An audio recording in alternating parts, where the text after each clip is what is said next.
génial, j'ai encore rien dit, vous applaudissez. Je la sens bien, cette représentation. Ça va? Oui.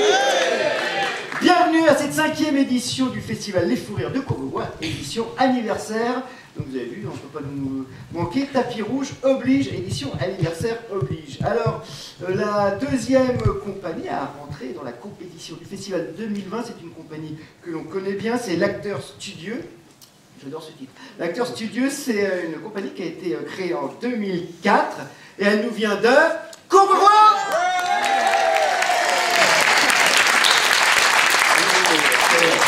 Vous ne seriez pas un peu chaud, hein, non? Parce que si vous le prenez sur ce ton, je peux vous dire que ils vont rougir là.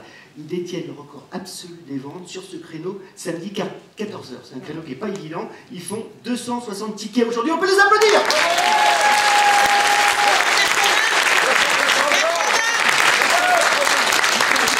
Alors, c'est leur grand retour au festival. On les avait découverts la première édition avec un spectacle de Yann Laplaine de Vos à Devoix. Leur devise, ils l'empruntent à Sacha Guitry. Il ne faut pas être amoureux du théâtre, il faut l'adorer. Le théâtre, c'est pas un métier, c'est une passion. C'est si vrai. Alors, La Poison, c'est pas une pièce de théâtre, La Poison, en fait. Hein, c'est un film de Sacha Guitry, bien sûr, de 1951, avec Michel Simon et... Ah, c'est compliqué. Germaine Revers.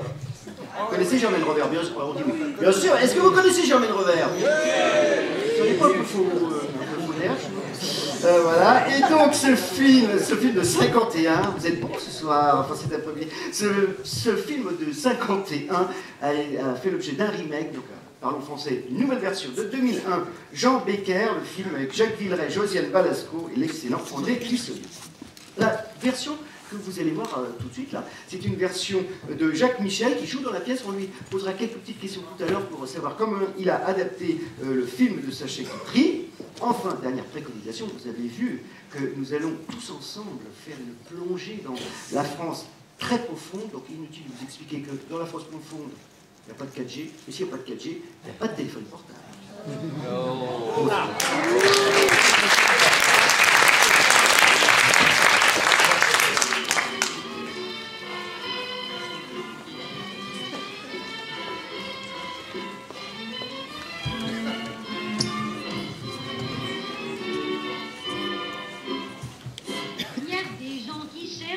Quand ils l'ont tout près de leur cœur, tout près, tout fait, et qu'on trouve en train de pleurer quand ils n'ont pu le rencontrer qu'après des faits.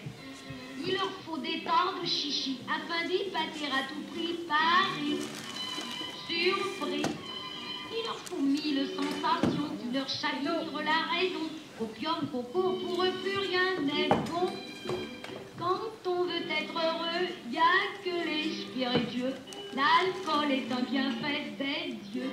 Les toilettes, les bijoux, je m'en fous. La morphine et tu rends fou, je m'en...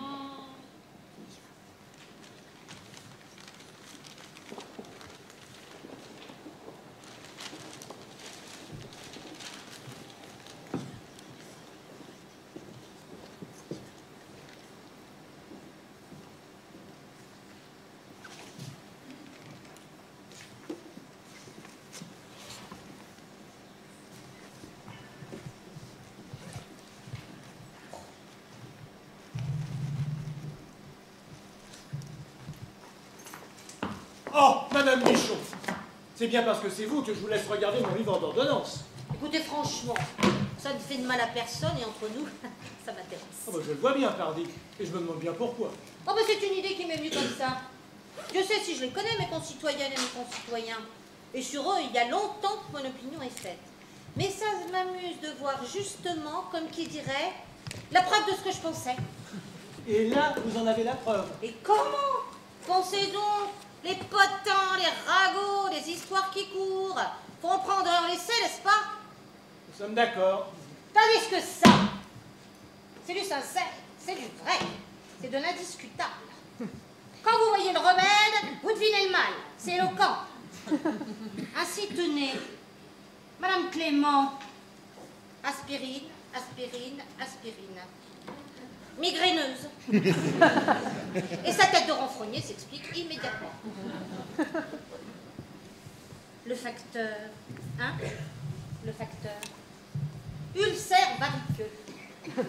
Et vous vous étonnez après ça que le courrier du matin nous arrive le soir? Je ne vous dirai pas de mal de l'anthropométrie, évidemment que ça rend des services. Mais ça, c'est autrement plus instructif et concluant. Et lui, cyanure de mercure. C'est pour la syphilis, ça, non? C'est pas de sa faute à cet homme-là. Non, mais père de 4 enfants, c'est sa faute. Maurice Braconnier, Gardénal. Il ne dort plus. Bah, avec la femme qu'il a, je ne suis pas surprise. Oh! Tisane de Boldo pour monsieur l'abbé. Ça sert à quoi, cette tisane? La constipation. Bah, constipé pour un abbé, ça ne fait pas bien.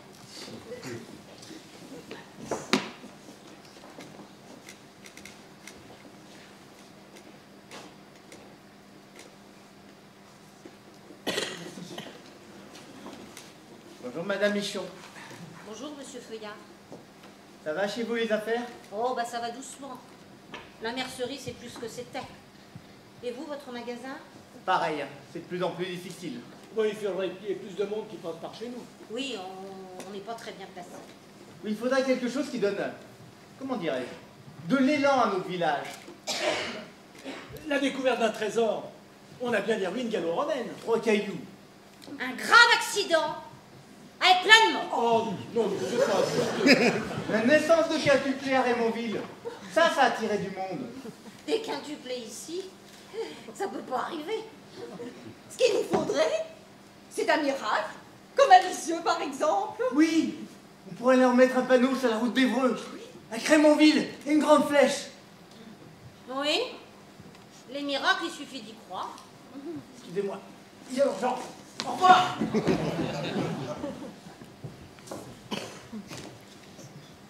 Ah, ultra-levure. J'en étais sûre.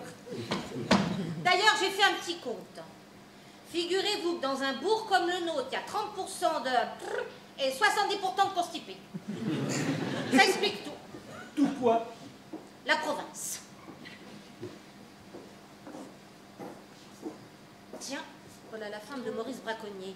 Il me semble qu'elle ne marche pas très droit. Tenez-moi le Aurora. Vous en voulez beaucoup? J'en voudrais pour plusieurs fois. Je dois donner les 500 grammes. C'est bon ça, la Aurora? Comment vous l'entendez? Comme il faut l'entendre. Ah bah oui, c'est bon, c'est très bon. Oh, on est bien pour tuer 10 personnes. Non, 7. À propos, comment se porte monsieur Braconnier? Comme un chêne, les salopards, c'est increvable. Il nous en perdra tous. Ah, vous êtes bien aimable. Combien je vous dois? 2.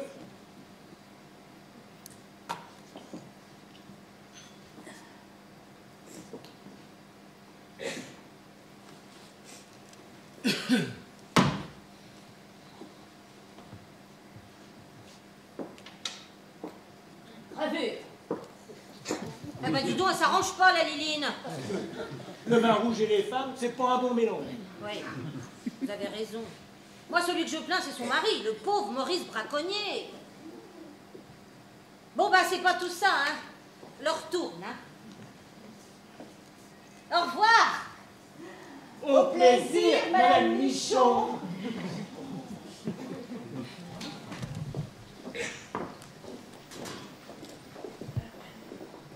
Maurice, tu viens boire le coup?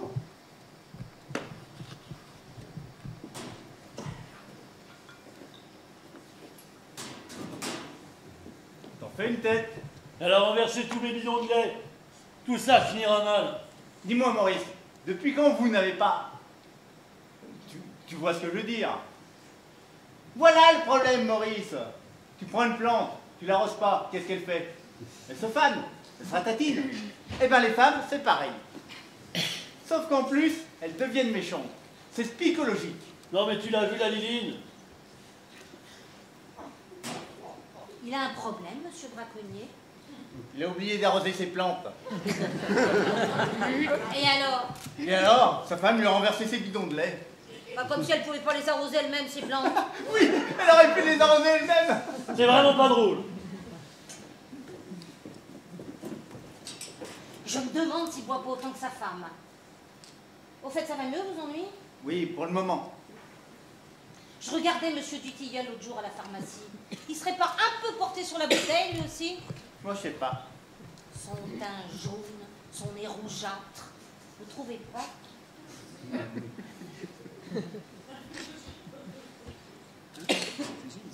Peut-être, mais... moi, je pense plutôt à sa femme. Mais qu'est-ce que vous lui trouvez à la pharmacienne? Je sais pas, mais... vous me regardez d'un drôle d'air. C'est tout le monde qu'elle regarde d'un drôle d'air. Alors, hein, vous, excusez-moi, hein, mais ça n'empêche pas d'être toujours fourré à l'église, à faire ses bondieuseries. Je me demande bien pourquoi elle me regardait comme ça. Allons, allons. Ah, vous étiez là, monsieur le curé? Vous savez, on papotait. Faut pas nous en vouloir. Je sais, mais il est important que nous vivions tous en harmonie dans ce village. Bon, eh ben je retourne au magasin, moi, hein. Au revoir. Vous voulez prendre un verre, monsieur le curé? Pourquoi pas?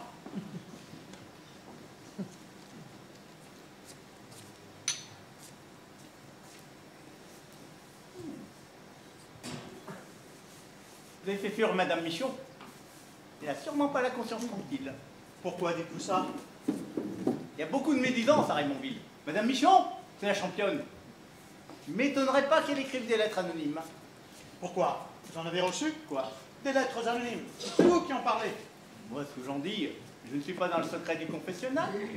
Allons, allons, mon fils. Pas de médisance.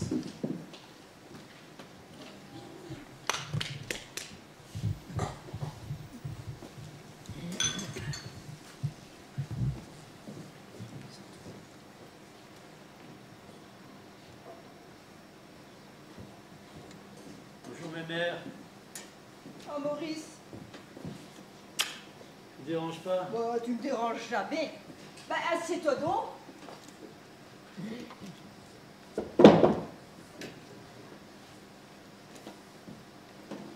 Oh, ça a pas l'air d'aller. C'est ma femme, j'en peux plus. Ah, qu'est-ce que tu lui reproches? D'être là. Ah bah, fallait pas lui mettre, je t'avais prévenu. Souvenez-vous du jour de notre mariage. Vous n'allez pas me dire que c'est la même femme. Elle a 30 ans de plus, comme nous tous. Mais c'est pas une question d'âge. On peut avoir 52 ans et pas être comme un tonneau. Bah, et toi, t'as pas changé de tête. Moi, j'ai pris 30 ans, oui, alors. Je lui verse pas du sel dans sa soupe comme elle a fait l'autre soir. Et puis je bois pas 3 litres de vin par jour. Hein. Pour tout vous dire, moi j'ai 52 ans et moi je me lave les pieds. Et elle? Elle? Mais tous les 2 mois. Mais elle voit bien que je me lave les pieds toutes les semaines comme tout le monde. Mon pauvre Maurice, oh, je connais ta femme mieux que toi. Et pourtant, j'ai été ta nourrice. Jacqueline, toute petite déjà, c'est une peste. Faire comprendre à une femme qu'elle est trop et qu'on voudrait la voir aller au diable. J'espère que tu ne parles pas d'elle devant n'importe qui comme tu viens de le faire. Ah non. Il y a trop de mauvaises langues. Allez, s'il lui arrive malheur un jour, On m'accuserait d'avoir fait le coup. surtout qu'elle est déjà tombée de chaîne. Des mauvaises langues ont dit que c'était toi qui aurais si un bourreau, c'est vrai? Mais pas du tout. Elle était complètement saoule comme d'habitude. Oh. Et d'ailleurs, les 2 semaines qu'elle a passées à l'hôpital ont été les 2 plus belles semaines de ma vie. Oh, pauvre Maurice. Il y a des jours où on a envie de parler tout parce que quand on se parle à soi-même, ça va tout de suite trop loin. Très dangereux. Pour la bonne raison que les projets qu'on se fait tout bas, on a l'impression qu'ils font se réaliser sans difficulté. Je comprends pas bien où tu vas en venir. Ce que j'ai compris, c'est que tu l'as pris dans le riz. Pire que ça. Tu n'aimes pas de la haine. Oh si. Te fais pas plus méchanceté. Tu ne quand même pas l'avoir mort. Peut-être. Vous savez, c'est quand vient le soir, ça devient terrifiant. Je rentre à la maison qu'à la dernière minute. C'est la radio qui nous sauve. Parce qu'elle nous empêche de parler. Sans elle, voyez-vous, il serait peut-être arrivé un malheur à la maison. Ah, je suis heureuse d'apprendre que la radio peut servir à quelque chose. Et moi qui m'étais naïvement imaginé que ça allait mieux depuis quelque temps dans votre ménage. Bien au contraire. Mais c'est de l'horreur que j'ai pour elle. Ses yeux, ses mains, sa voix. Tout ce qu'elle fait, tout ce qu'elle dit, son sommeil, je supporte plus. Je ne vais pas la défendre, mais tu la vois plus noire qu'elle n'est en réalité. Bon, je vous laisse. Ça m'a fait du bien de me parler un peu. Reviens quand tu veux, je t'écouterai. Même si je ne comprends pas toujours.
T'avais qu'à plus rapide, connard.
l'histoire des meurtres sont des duels. Et celui que la justice n'a pas meurtrier, moi, je l'appelle le vainqueur. Mais tous ces équipements, maître, ne représentent-ils pas un danger? Un danger? Pourquoi un danger? Parce que vous incitez des criminels en puissance à porter à l'acte. Moi? Eh bien oui, vous. Car ils savent que s'ils vous prennent comme avocat, ils ont de grandes chances d'être acquittés. Je n'ai jamais pensé à ça. Mais je suis avocat et c'est mon devoir de les défendre. Mais avouez quand même que vous avez une attirance un peu mal faite pour les criminels. Moi, mes publics, supprimez un repris des faits divers et vous constatez que les journaux perdront le moitié de leur lecteur. Les grands procès d'assises ont toujours fait la une des grands lycéens. Que c'est pourtant ignoble de tuer. Oui. C'est un délivre beaucoup de monde. Nous vous remercions, maître. Je vous en prie.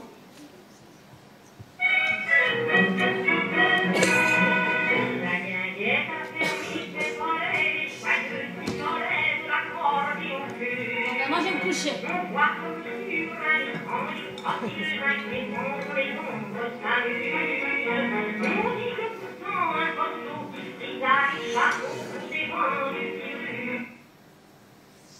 Tu viens aussi, abruti? Non, pas maintenant. Je m'en fous. Demain, je monte à Paris voir une nouvelle machine à l'école. Avec ces grèves, si j'ai un train, je rentrerai peut-être. Ben, c'est très bien que tu rentres ou que tu rentres pas. Salopard.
Monsieur Tricassin est là, maître.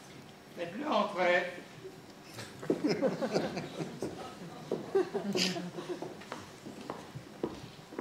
Bonjour, maître. Bonjour monsieur, asseyez-vous, je vous en prie. Je suis venu vous voir pour vous demander de m'assister en tant que partie civile dans l'affaire du meurtre de mon beau-frère. Ah, c'est l'affaire Laurence Février. Exactement. Défendre la partie civile, pourquoi pas? Et puisque j'ai votre accord de principe, pourrais-je vous demander la somme que je vous devrais pour défendre ma cause? 300 000 francs. Parfait. Mais j'aimerais moi-même vous poser une question. Je vous en prie, cher maître, posez-la moi. Pourquoi me choisissez-vous comme avocat? Mais parce que j'estime que vous êtes un homme exceptionnel, unique. Moi, je dirais même un phénomène. N'en êtes-vous pas à votre 100e acquittement depuis 30 ans? Et n'avez-vous pas arraché des bras de la guillotine les criminels les plus hideux qui soient? Permettez-moi de m'en vanter. Mais puisque vous me faites la grâce de me reconnaître cette qualité quelque peu singulière, la question que je vous ai posée n'en est que plus fondée. La meurtrière est connue, elle est sous les verrous. Elle ne peut nier son crime. Et vous-même, vous n'êtes qu'une victime indirecte de ce crime. Alors, pourquoi me choisissez-vous comme avocat? Je choisis comme avocat le défenseur attitré des coupables. Mais pourquoi? Oui, pourquoi? Parce que je hais cette créature qui a tué mon beau-frère. Et parce qu'étant partie civile, je ne pouvais redouter qu'une seule chose, c'est qu'elle vous eût comme avocat. Alors que devenu l'adversaire de celui qui la défendra, vous me tranquillisez, je suis sûr à présent de sa condamnation. C'est précisément la raison pour laquelle je vais vous demander de bien vouloir me laisser 48 heures de réflexion. Car ce que vous espériez à l'instant, moi je suis en droit de le redouter. devenu l'adversaire de celui qui défendra cette meurtrière. Ma présence à vos côtés peut lui être, sinon fatale, du moins préjudiciable, et je ne voudrais pas. Mais c'est une criminelle! Oui, mais n'aurait-elle qu'une chance? Il faut la lui laisser. Voulez-vous bien me laisser 48 heures de réflexion? Je vous raccompagne. Avez-vous décidé de me répondre non? Franchement, pas encore. N'ayant jamais défendu que des coupables, comprenez que j'hésite à proclamer tout d'un coup, depuis 30 ans, le contraire de ce que je dis. Je comprends.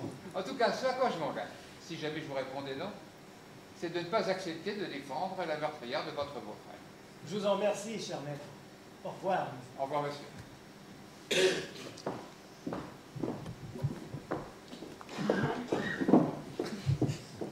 Maître, il y a dans la salle d'attente un homme qui refuse de dire son nom, qui est nerveux au possible, presque agité, et qui vous supplie de le recevoir.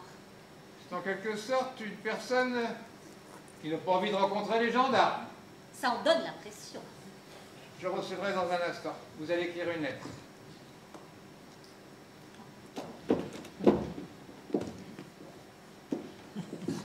Monsieur, je n'attendrai pas 48 heures pour vous déclarer, à mon très vif progrès,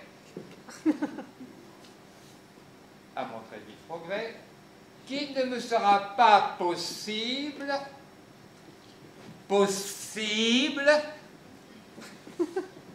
de vous assister en cette circonstance.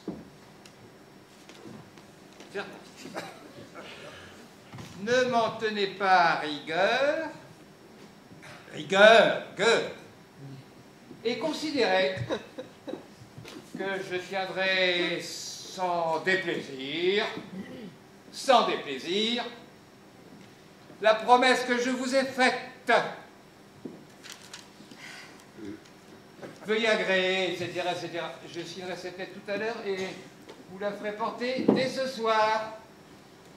Vous pouvez faire rentrer la personne qui ne veut pas dire son nom. Allez.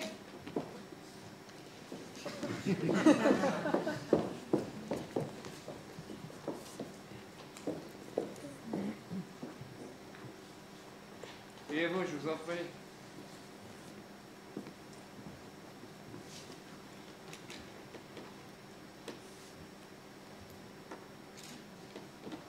Je vous écoute.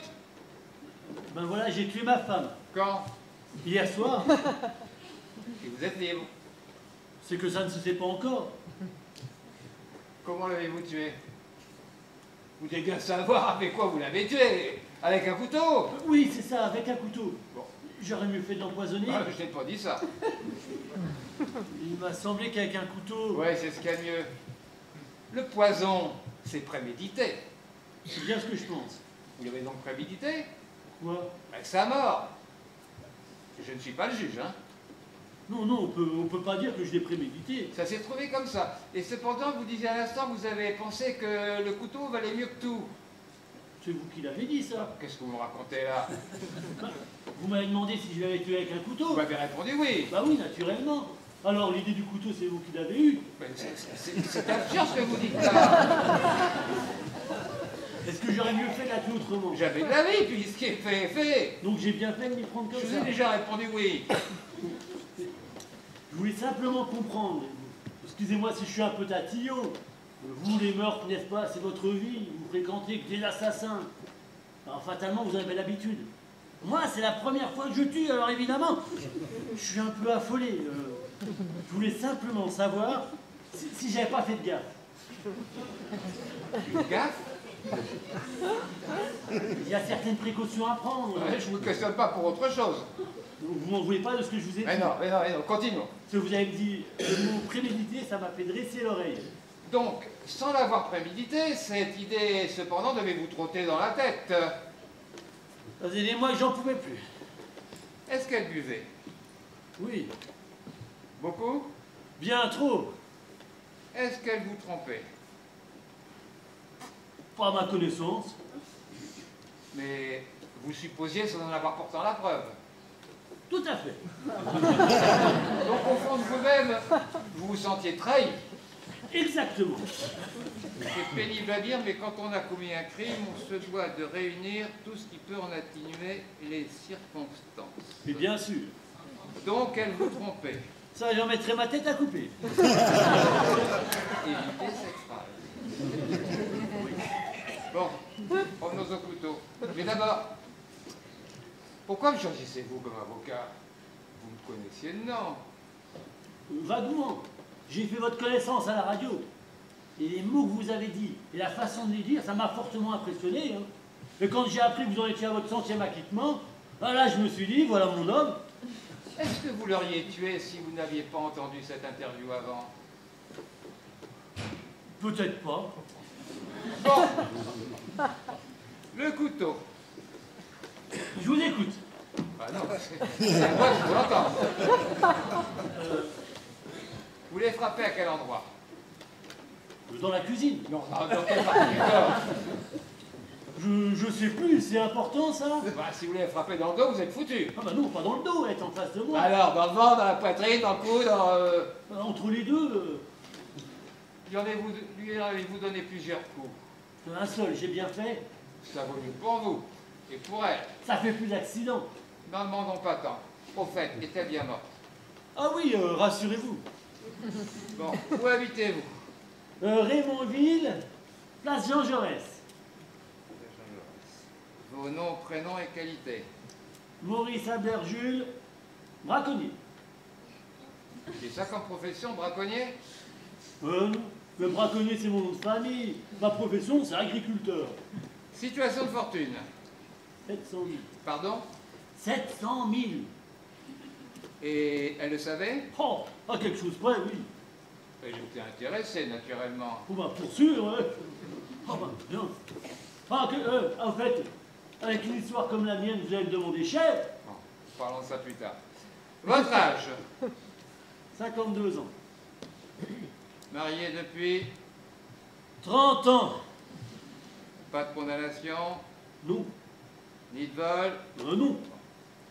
Revenons au couteau, où était-il? Bah non, avant. Sur la table? Oui.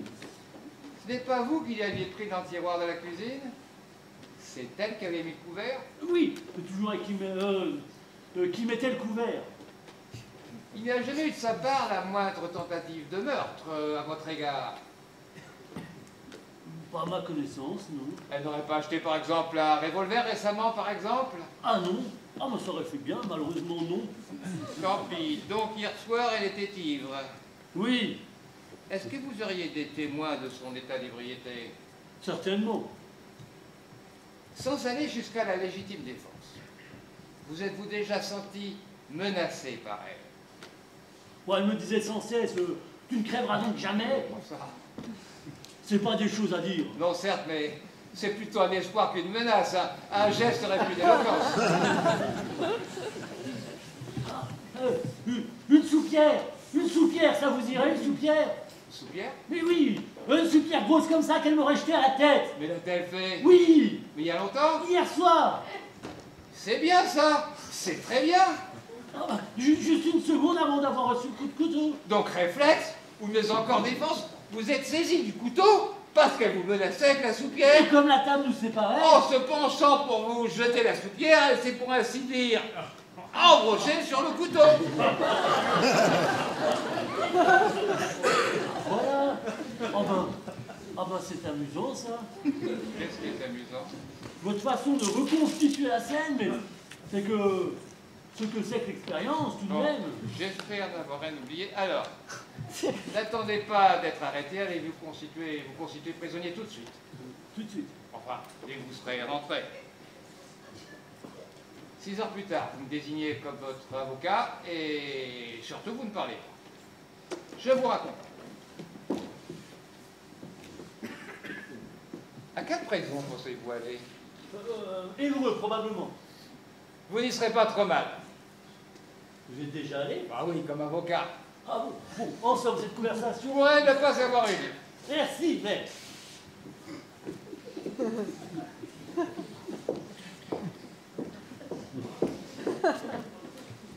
Dois-je recopier les notes que vous avez prises, mais... Non, je les compléterai moi-même. Affaire intéressante, celle-là. Facile. Je dirais même banal si l'homme n'était pas extraordinaire, lui. C'est une espèce de monstre dont il se dégage un charme singulier. Il tient à la fois de la chimère et du clown. J'ai d'autres rendez-vous? Pas à ma connaissance. Ben, allez ouvrir. Allez.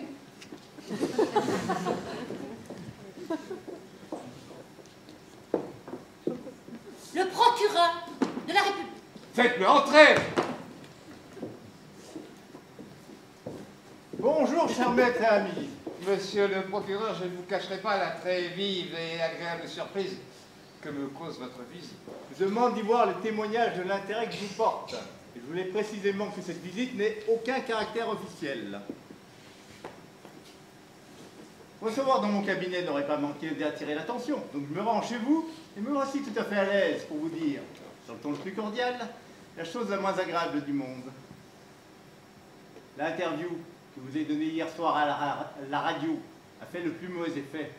Et je ne vous cacherai pas que ceux qui l'ont entendu répètent vos paroles, et les autres les dénaturent.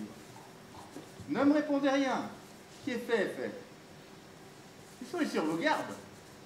D'une part, vos cent acquittements dont vous êtes si fiers, à juste titre, vous ont fait au palais d'innombrables ennemis. Que vous en moquiez, je le conçois fort bien. Mais d'autre part, vos arguments inattendus, que vous poussez parfois jusqu'au paradoxe, pourraient bien avoir finalement d'assez fâcheuses conséquences. Lesquelles? Je vais vous le dire. Cette discrimination que vous faites entre le meurtrier et l'assassin est de nature à troubler les consciences. Pardon, monsieur le procureur, ce n'est pas moi qui les acquitte. Je ne vous reproche pas vos acquittements. Mais permettez-moi de vous dire, c'est encore heureux. Je ne vous reproche rien d'ailleurs. Ce n'est peut-être le ton un peu trop vif sur lequel vous me répondez. Enfin, maître Avalon, nous ne sommes pas ici au tribunal et je me trouve chez vous. Je vous prie de m'excuser. Je le fais volontiers par estime pour vos talents. Mais peut-être me suis-je mal fait comprendre. Lorsque je dis que vos arguments sont de nature à troubler les consciences, non pas la mienne, ni celle des juges, mais celle des innombrables meurtriers éventuels qui suivent les débats, lisent les journaux et vous portent dans leur cœur. Ce n'est pas le magistrat qui vous parle ici, maître Avalon, c'est l'ami, c'est l'homme qui se demande si votre éloquence exceptionnelle n'est pas de nature, je le répète, à encourager le crime. Oui. Qui peut nous assurer qu'un de ces misérables ne vienne pas nous dire un jour « Je tuais mon père ou ma mère ou ma fille ». Je n'aurais plus qu'à prendre maître Avalon pour avocat. Je l'ai entendu dire pas plus tard qu'hier soir, en plaisantant, par une dame au théâtre. Ça. Nous sommes d'accord, enfin, tout de même, l'idée lui en est venue. Et en serait-elle venue sans votre interview? Je ne saurais le dire. Mais cette phrase, elle l'a dite. Elle l'a résumée ainsi. Avec maître Avalon, on ne serait plus la peine de gêner. Demain, j'achète un revolver. Je voudrais que vous ne preniez pas mal ce que je viens de vous dire. En arrivant, j'ai croisé un homme qui sortait de chez vous. Qui était-ce que cet homme? Un assassin? Un meurtrier, vous allez me dire? Oui. Est-ce qu'il vous a parlé de votre interview? Oui. Alors, j'ai tort? Non, mais que voulez-vous que je fasse? Que j'aide la justice sans condamner 1 sur 2? Mais non, mais non, mais non. Que je ne me laisse plus interviewer? Mais j'étais de bonne humeur. On venait de fêter mon... Votre centième succès. Oui, vous avez votre centième, comme en ont les auteurs dramatiques. Mais enfin, maître Avalon, la justice ce n'est pas du théâtre. Et puis, n'ayez plus ces formules lapidaires qui ont fait votre réputation. Allez, je me sauve. Réfléchissez bien à ce que je vous ai dit.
Qu'est-ce que c'est? C'est moi. Qui ça, moi?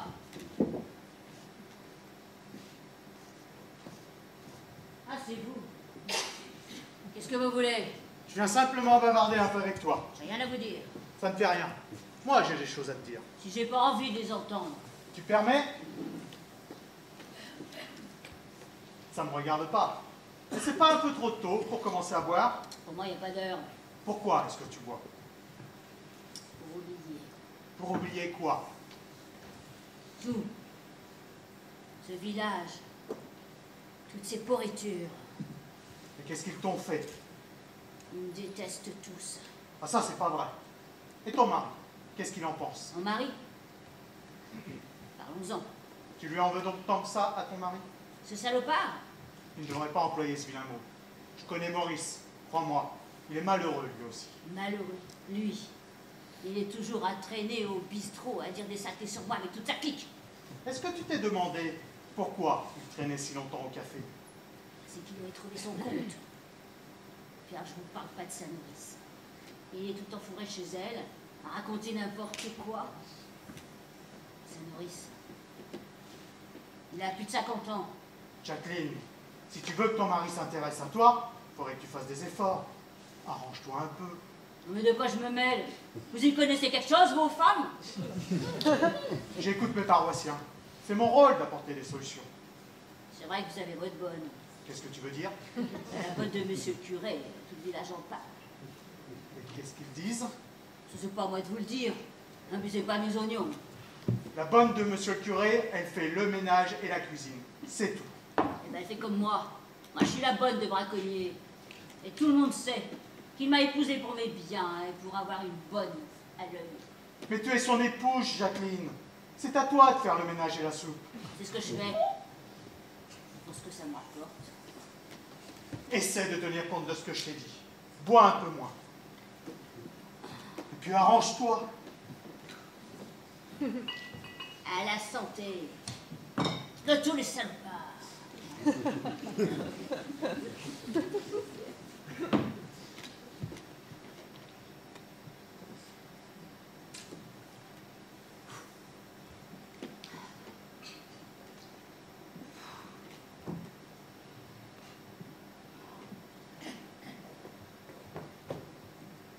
La voilà qui dort encore. Fallait-il que tu sois saoul? Occupe-toi de tes oignons. Tu veux ta soupe, évidemment. J'ai soif.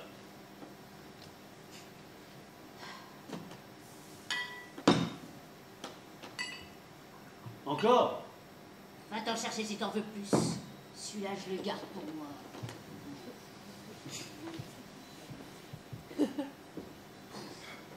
Du courage.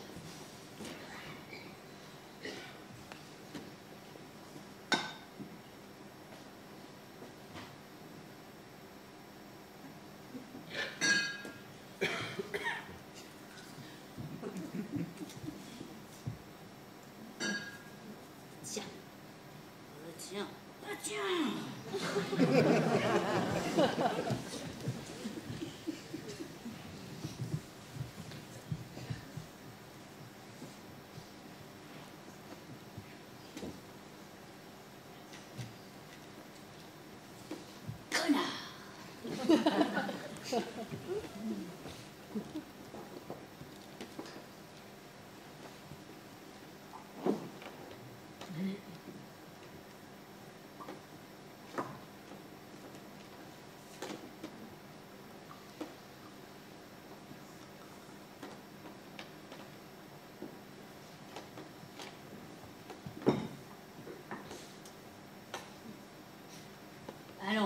bientôt qu'on le fait est plus bête que méchant. C'est là quoi? Tu veux pas qu'on fasse la paix? Bah alors, bah debout, puisque tu veux qu'on fasse la paix.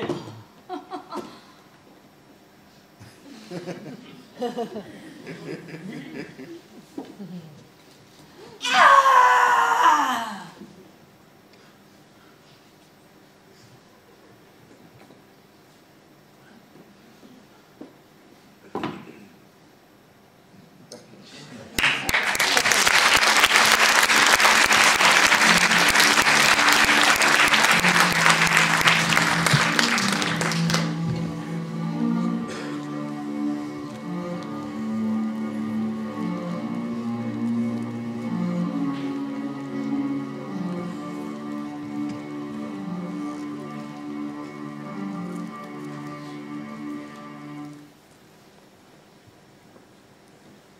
Alors, où est le cadavre?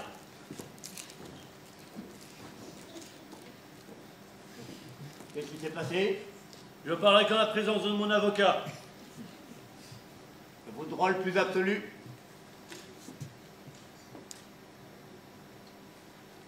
Un seul coup de couteau.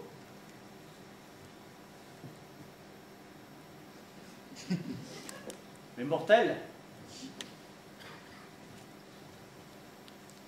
Il y a quelque chose de cassé là-bas. Ça, c'est la soupière qu'elle m'a acheté à la tête. C'est pour ça que vous l'avez tué. Un coup de couteau contre une soupière. J'étais là et puis elle là. Qu'est-ce que c'est? Je suis venu apporter le contrepoison. Buvez, mon vieux, buvez. Contrepoison contre un coup de couteau? Mais c'est elle qui est morte.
Ça fait plaisir de te voir.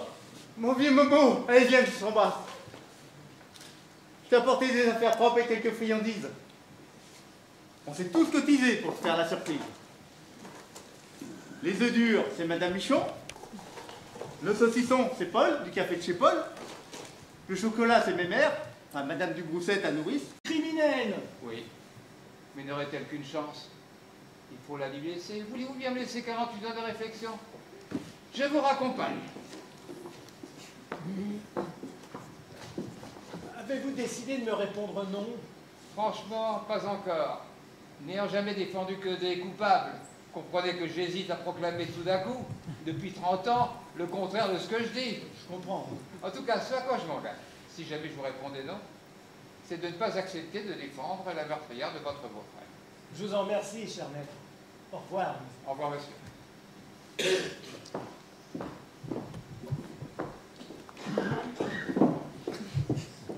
Maître, il y a dans la salle d'attente un homme qui refuse de dire son nom, qui est nerveux au possible, presque agité, et qui vous supplie de le recevoir. C'est en quelque sorte une personne qui n'a pas envie de rencontrer les gendarmes. Ça en donne l'impression. Je recevrai dans un instant. Vous allez écrire une lettre.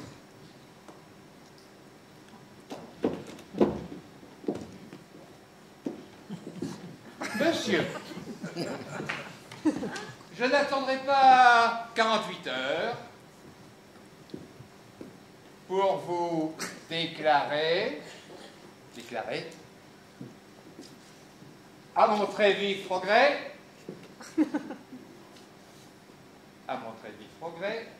qu'il ne me sera pas possible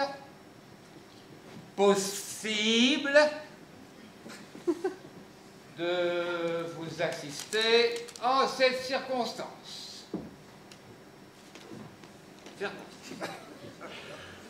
Ne m'en tenez pas à rigueur,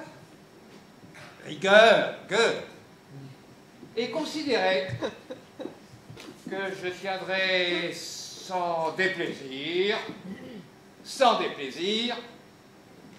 la promesse que je vous ai faite.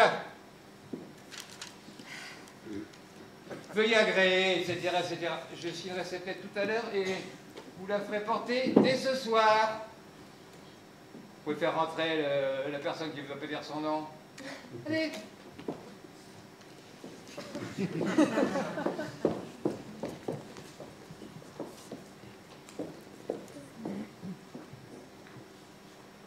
Et vous, je vous en prie.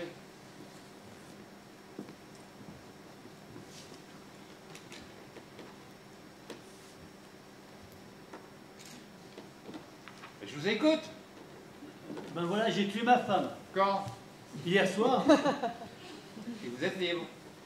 C'est que ça ne se sait pas encore. Comment l'avez-vous tué? Vous devez bien savoir avec quoi vous l'avez tué. Avec un couteau? Oui, c'est ça, avec un couteau. Bon.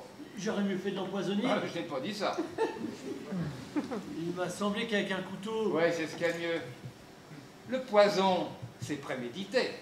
C'est bien ce que je pense. Vous l'avez donc prémédité? Quoi? Avec sa mort. Je ne suis pas le juge, hein. Non, non, on peut pas dire que je l'ai prémédité. Ça s'est trouvé comme ça. Et cependant, vous disiez à l'instant, vous avez pensé que le couteau valait mieux que tout. C'est vous qui l'avez dit, ça. Qu'est-ce que vous me racontez là? Vous m'avez demandé si je l'avais tué avec un couteau. Vous m'avez répondu oui. Bah oui, naturellement. Alors, l'idée du couteau, c'est vous qui l'avez eue. C'est absurde ce que vous dites là. Est-ce que j'aurais mieux fait de la tuer autrement? J'avais de la vie, puis ce qui est fait est fait. Donc j'ai bien fait de m'y prendre comme ça. Je vous ai déjà répondu oui. Je voulais simplement comprendre. Excusez-moi si je suis un peu tatillon. Vous, les meurtres, n'est-ce pas, c'est votre vie. Vous fréquentez que des assassins. Alors fatalement, vous en avez l'habitude. Moi, c'est la première fois que je tue, alors évidemment, je suis un peu affolé. Je voulais simplement savoir si j'avais pas fait de gaffe. Une gaffe? Il y a certaines précautions à prendre. Ouais, je ne vous questionne pas pour autre chose. Vous m'en voulez pas de ce que je vous ai dit? Mais non, continuons. Ce que vous avez dit, le mot prémédité, ça m'a fait dresser l'oreille. Donc, sans l'avoir prémédité, cette idée, cependant, devait vous trotter dans la tête. Ça faisait des mois que j'en pouvais plus. Est-ce qu'elle buvait? Oui. Beaucoup? Bien trop. Est-ce qu'elle vous trompait? Pas à ma connaissance. Mais vous supposiez sans en avoir pourtant la preuve. Tout à fait. Donc au fond de vous-même, vous vous sentiez trahi. Exactement. C'est pénible à dire, mais quand on a commis un crime, on se doit de réunir tout ce qui peut en atténuer les circonstances. Mais bien sûr. Donc elle vous trompait. Ça, j'en mettrai ma tête à couper. Évitez cette phrase. Bon, revenons au couteau. Mais d'abord, pourquoi me choisissez-vous comme avocat? Vous me connaissiez de nom. Vaguement. J'ai fait votre connaissance à la radio. Et les mots que vous avez dit, et la façon de les dire, ça m'a fortement impressionné. Hein. Et quand j'ai appris que vous en étiez à votre 100e acquittement, là, je me suis dit, voilà mon homme. Est-ce que vous l'auriez tué si vous n'aviez pas entendu cette interview avant? Peut-être pas. Bon. Le couteau. Je vous écoute. Ah non, c'est à moi que je vous entends. Vous les frappez à quel endroit? Dans la cuisine. Non, dans quelle partie du corps? Je sais plus, c'est important ça? Bah, si vous les frappez dans le dos, vous êtes foutu. Ah bah non, pas dans le dos, elle est en face de moi. Alors, dans le ventre, dans la poitrine, dans le cou, dans... Entre les deux. Lui en avez-vous donné plusieurs coups? Un seul, j'ai bien fait. Ça vaut mieux pour vous. Et pour elle. Ça fait plus d'accidents. N'en demandons pas tant. Au fait, est-elle bien morte? Ah oui, rassurez-vous. Bon, où habitez-vous? Raymondville, place Jean Jaurès. Vos noms, prénoms et qualités? Maurice Albert Jules, braconnier. C'est ça comme profession, braconnier? Non, le braconnier c'est mon nom de famille. Ma profession c'est agriculteur. Situation de fortune? 700 000. Pardon? 700 000. Et elle le savait? Oh, à quelque chose près, oui. Et j'étais intéressé, naturellement. Oh bah pour sûr, ouais. Ah bah bien. Ah, en fait, avec une histoire comme la mienne, vous allez me demander cher. Bon, parlons de ça plus tard. Votre âge? 52 ans. Marié depuis? 30 ans. Pas de condamnation? Non. Ni de vol? Non. Revenons au couteau, où était-il? Bah non, avant. Sur la table? Oui. Ce n'est pas vous qui l'aviez pris dans le tiroir de la cuisine? C'est elle qui avait mis le couvert? Oui, mais toujours avec qui mettait le couvert. Il n'y a jamais eu de sa part la moindre tentative de meurtre à votre égard? Pas à ma connaissance, non. Elle n'aurait pas acheté par exemple un revolver récemment, par exemple? Ah non. Ah, mais ça aurait fait bien, malheureusement non. Tant pis. Donc hier soir, elle était ivre. Oui. Est-ce que vous auriez des témoins de son état d'ébriété? Certainement. Sans aller jusqu'à la légitime défense, vous êtes-vous déjà senti menacé par elle? Bon, elle me disait sans cesse, tu ne crèveras donc jamais. Bon, ça. C'est pas des choses à dire. Non, certes, mais c'est plutôt un espoir qu'une menace. Hein. Un geste aurait plus d'éloquence. Une soupière. Une soupière, ça vous irait, une soupière? Soupière? Mais oui, une soupière grosse comme ça qu'elle m'aurait jeté à la tête. Mais l'a-t-elle fait? Oui. Mais il y a longtemps? Hier soir. C'est bien ça. C'est très bien. Ah bah, juste une seconde avant d'avoir reçu le coup de couteau. Donc réflexe, ou mieux encore défense, vous êtes saisi du couteau parce qu'elle vous menaçait avec la soupière. Et comme la table nous séparait. En se penchant pour vous jeter la soupière, elle s'est pour ainsi dire embrochée sur le couteau. Voilà. Ah ben c'est amusant ça. Qu'est-ce qui est amusant? Votre façon de reconstituer la scène, mais c'est que ce que c'est que l'expérience tout de même. J'espère n'avoir rien oublié. Alors, n'attendez pas d'être arrêté, allez vous constituer prisonnier tout de suite. Tout de suite. Enfin, dès que vous serez rentré. 6 heures plus tard, vous me désignez comme votre avocat et surtout vous ne parlez pas. Je vous raconte. À quelle prison pensez-vous aller? Évreux, probablement. Vous n'y serez pas trop mal. Vous êtes déjà allé? Ah oui, comme avocat. Ah bon, en somme, cette conversation... Vous pourrez ne pas avoir eu. Merci, mais...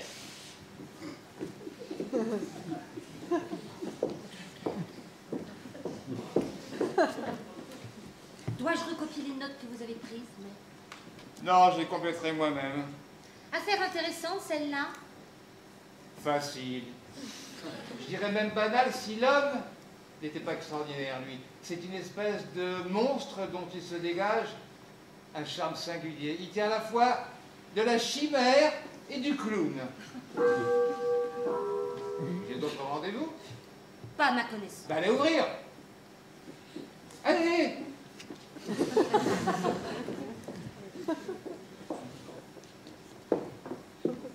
Le procureur de la République. Faites-le entrer. Bonjour, cher maître et ami. Monsieur le procureur, je ne vous cacherai pas la très vive et agréable surprise que me cause votre visite. Je demande d'y voir le témoignage de l'intérêt que je vous porte. Et je voulais précisément que cette visite n'ait aucun caractère officiel. Recevoir dans mon cabinet n'aurait pas manqué d'attirer l'attention, donc je me rends chez vous et me voici tout à fait à l'aise pour vous dire, sur le ton le plus cordial, la chose la moins agréable du monde. L'interview que vous avez donnée hier soir à la radio a fait le plus mauvais effet. Et je ne vous cacherai pas que tous ceux qui l'ont entendu répètent vos paroles, et les autres les dénaturent. Ne me répondez rien. Ce qui est fait est fait. Soyez sur vos gardes. D'une part, vos 100 équipements dont vous êtes si fiers, à juste titre, vous ont fait au palais d'innombrables ennemis. Que vous en moquiez, je le conçois fort bien. Mais d'autre part, vos arguments inattendus, que vous poussez parfois jusqu'au paradoxe, pourraient bien avoir finalement d'assez fâcheuses conséquences. Lesquelles? Je vais vous le dire. Cette discrimination que vous faites entre le meurtrier et l'assassin est de nature à troubler les consciences. Pardon, monsieur le procureur, ce n'est pas moi qui les acquitte. Je ne vous reproche pas vos acquittements. Mais permettez-moi de vous dire, c'est encore heureux. Je ne vous reproche rien d'ailleurs. Ce n'est peut-être le ton un peu trop vif sur lequel vous me répondez. Enfin, maître Avalon, nous ne sommes pas ici au tribunal et je me trouve chez vous. Je vous prie de m'excuser. Je le fais volontiers par estime pour vos talents. Mais peut-être me suis-je mal fait comprendre. Lorsque je dis que vos arguments sont de nature à troubler les consciences, non pas la mienne, ni celle des juges, mais celle des innombrables meurtriers éventuels qui suivent les débats, lisent les journaux et vous portent dans leur cœur. Ce n'est pas le magistrat qui vous parle ici, maître Avalon, c'est l'ami, c'est l'homme qui se demande si votre éloquence exceptionnelle n'est pas de nature, je le répète, à encourager le crime. Oui. Qui peut nous assurer qu'un de ces misérables ne vienne pas nous dire un jour « Je vais tuer mon père ou ma mère ou ma fille ?» et je n'aurais plus qu'à prendre maître Avalon pour avocat. Je l'ai entendu dire pas plus tard qu'hier soir, en plaisantant, par une dame au théâtre. Ça. Nous sommes d'accord, enfin, tout de même, l'idée lui en est venue. Et en serait-elle venue sans votre interview? Je ne saurais le dire. Mais cette phrase, elle l'a dite. Elle l'a résumée ainsi. Avec maître Avalon, on ne savait plus la peine de gêner. Demain, j'achète un revolver. Je voudrais que vous ne preniez pas mal ce que je viens de vous dire. En arrivant, j'ai croisé un homme qui sortait de chez vous. Qu'était-ce que cet homme? Un assassin? Un meurtrier, vous allez me dire? Oui. Est-ce qu'il vous a parlé de votre interview? Oui. Alors, j'ai tort? Non, mais que voulez-vous que je fasse? Que j'aide la justice sans condamner 1 sur 2? Mais non, mais non, mais non. Que je ne me laisse plus interviewer? Mais j'étais de bonne humeur. On venait de fêter mon... Votre 100e succès. Oui, vous avez votre 100e, comme en ont les auteurs dramatiques. Mais enfin, maître Avalon, la justice ce n'est pas du théâtre. Et puis, n'ayez plus de ces formules lapidaires qui ont fait votre réputation. Allez, je me sauve. Réfléchissez bien à ce que je vous ai dit.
Qu'est-ce que c'est? C'est moi. Qui ça, moi?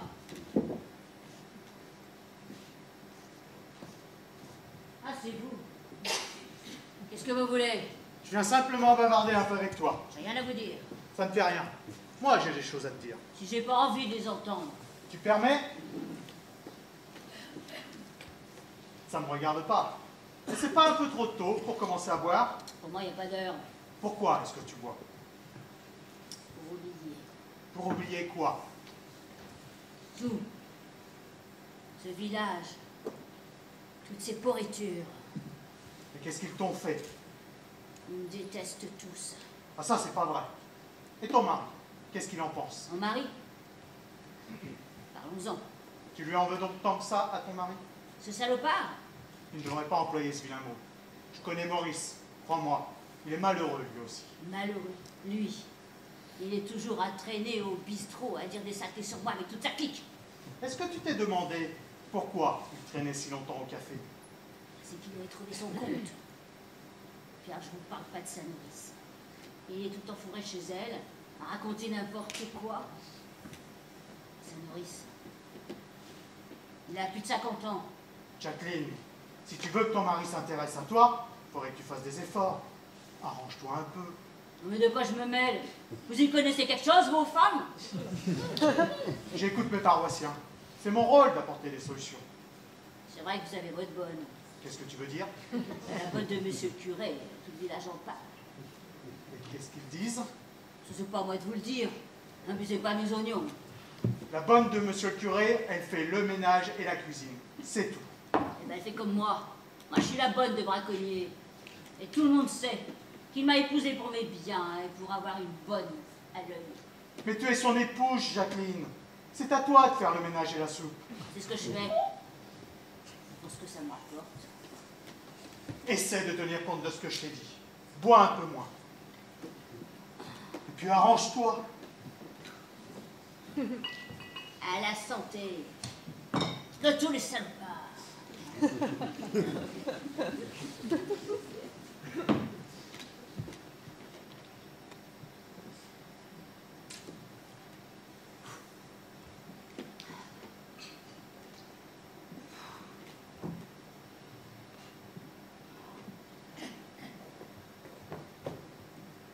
La voilà qui dort encore.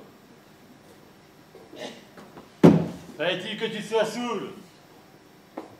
Occupe-toi de tes oignons. Tu veux ta soupe, évidemment. J'ai soif.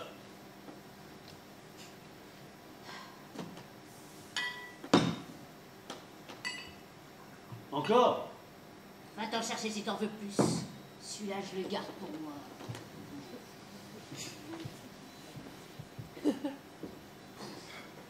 Du courage.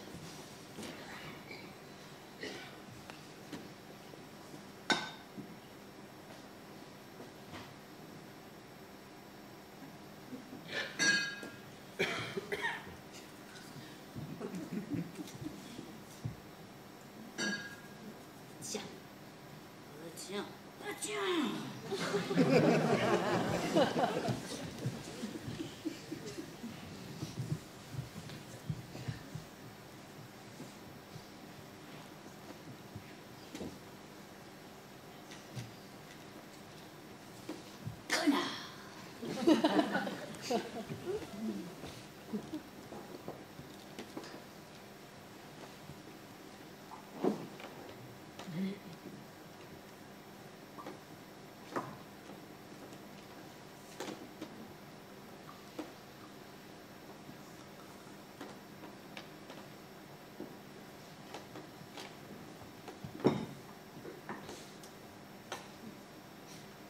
Allons, la trinque, un truc qu'on le fait est plus bête que méchant. Bah quoi? Tu veux pas qu'on fasse la paix?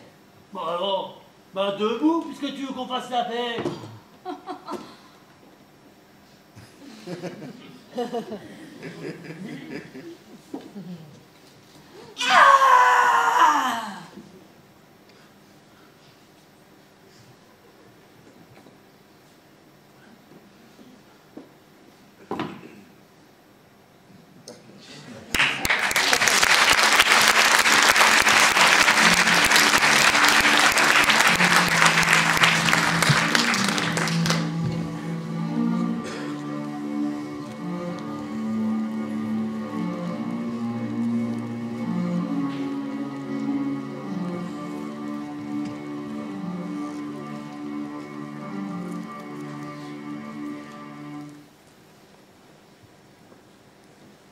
Alors, où est le cadavre?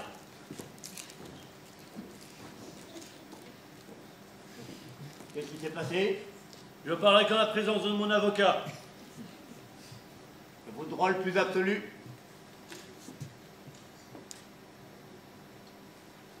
Un seul coup de couteau.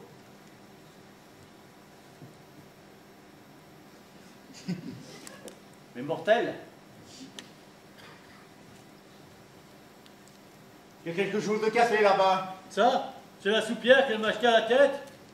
C'est pour ça que vous l'avez tué. Un coup de couteau contre une soupière. J'étais là et puis elle là. Qu'est-ce que c'est? Je suis venu apporter le contrepoison. Buvez, mon vieux, buvez. Contrepoison contre un coup de couteau? Mais c'est elle qui est morte.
Ça fait plaisir de te voir.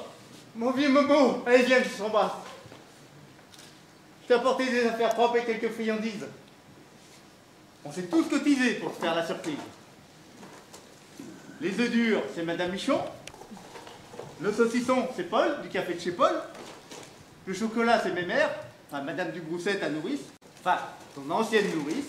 Et les biscuits, c'est moi. Oh bah, alors. Mais tiens, comment est-ce que tu as fait pour rentrer ici? Par le beau-frère Gertrude, qui était l'amant de la femme du gardien-chef. Ah. Et alors au village, comment ça va? Ah, très bien. Non mais à propos de moi... Oh, ça va très très bien. Tu n'as que des sympathies là-bas. Je vais te dire, ça nous a fait du bien à tous. Hein. Comment ça? Pour le commerce, tu as eu des très bons articles dans les journaux. Qu'est-ce que tu appelles très bon? En première page.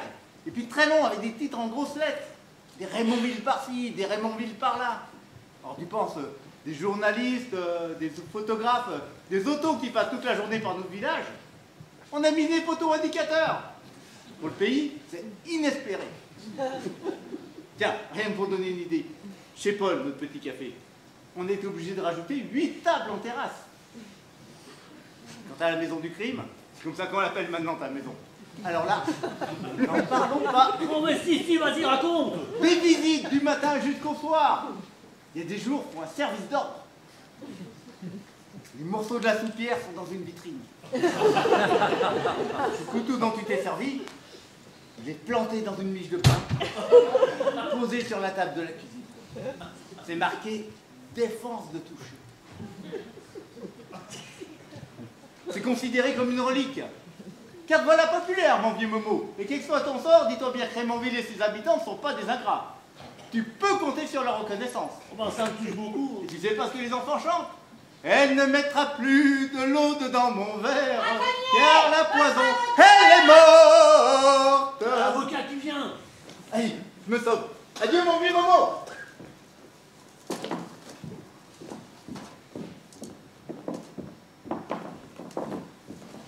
Ah, maître, je suis content de vous voir.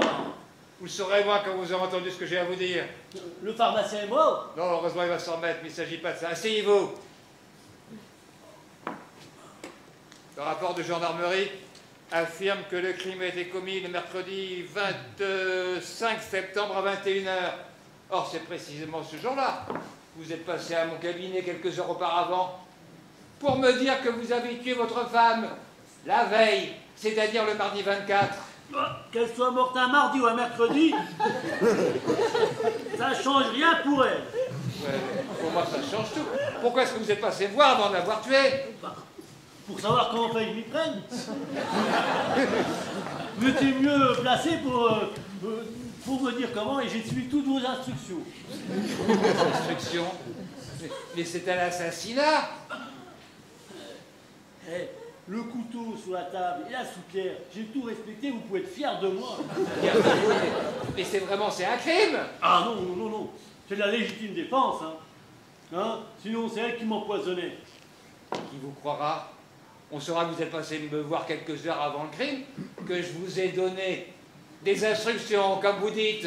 Et en plus, ça fait de moi votre complice. Eh ben oui. Comment ça, eh ben oui? Quand j'ai fait votre connaissance à la radio, je me suis dit, avec ce type-là comme avocat, je suis sûr d'être acquitté. C'est du tout cuit. Et puis un acquittement de plus, pour vous, ça se refuse pas. Ben c'est justement, ça se refuse. C'est trop immoral. Mais vous trouvez ça moral, vous? Me faire tuer ma femme et puis me laisser guillotiner? Je vous ai jamais demandé de tuer votre femme. Ah bah non, vous m'avez pas demandé, vous m'avez dit qu'en fait je m'y fasse. De toute façon, nous sommes tous les deux dans le même bateau, vous n'avez pas le choix, vous devez me défendre.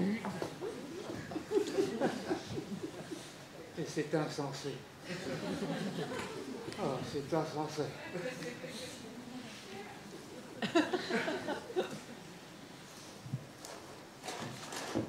Parlons un peu de ce poison. Il s'agit de trioxyde d'arsenic. C'est vous qui l'avez acheté? Pas du tout. Les quelques rats de la ferme ne m'ont jamais dérangé. Si c'est votre femme qui l'a acheté, il faudra le prouver. Bah, le poison était dans mon verre, ça suffit pas? Ça ne prouve rien. Vous pourriez l'avoir placé là tout exprès pour accréditer les intentions criminelles de votre femme. Ah, c'est une bonne idée ça, tiens, j'avais pas pensé. La prochaine fois, cet après-midi, vous êtes convoqué devant le juge d'instruction. Je ne serai pas avec vous. Répondez simplement à ces questions. Il va vous informer des faits qui vous sont reprochés et vous signifier votre inculpation. Ensuite, vous l'informerez que je suis votre avocat. Bah, tout le monde le sait déjà, ça. Que voulez-vous? Ce sont les délices de la procédure. Mais alors, je vais rester en prison. Bah, dans votre cas, c'est inévitable. Longtemps? Le temps de la procédure. Vous êtes bien traité ici? Ah oui, oui. Moi, ce qui me manque le plus, c'est Marguerite, Madeleine et Miss France. Pardon? Ah, ce sont mes 3 vaches préférées. On se reverra au procès.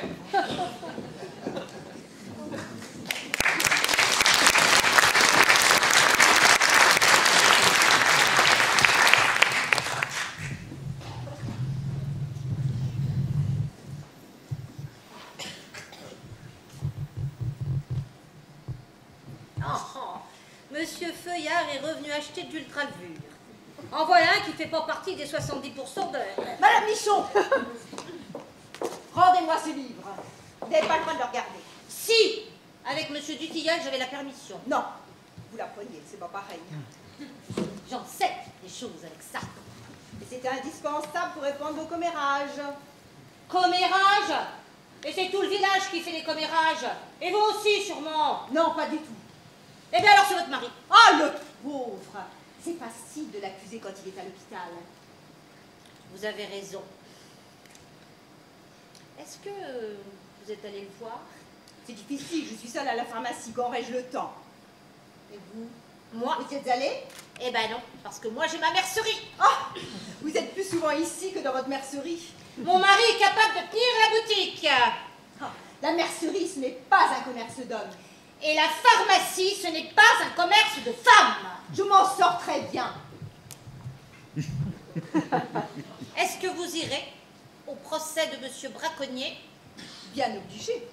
Je suis citée à comparaître par l'avocat de la défense. Et vous? Moi aussi. Et je sais ce que je vais leur dire à ce monde-là. Qu'est-ce que vous allez leur dire? Vous verrez bien puisque vous y serez. Je pense d'ailleurs que tout Raymondville sera là. Même monsieur le curé. Je crois qu'il aimait bien Monsieur Braconnier. Mais c'est tout le monde qui aime bien Monsieur Braconnier. Et puis parlez pas de lui au passé. Il n'est pas encore mort.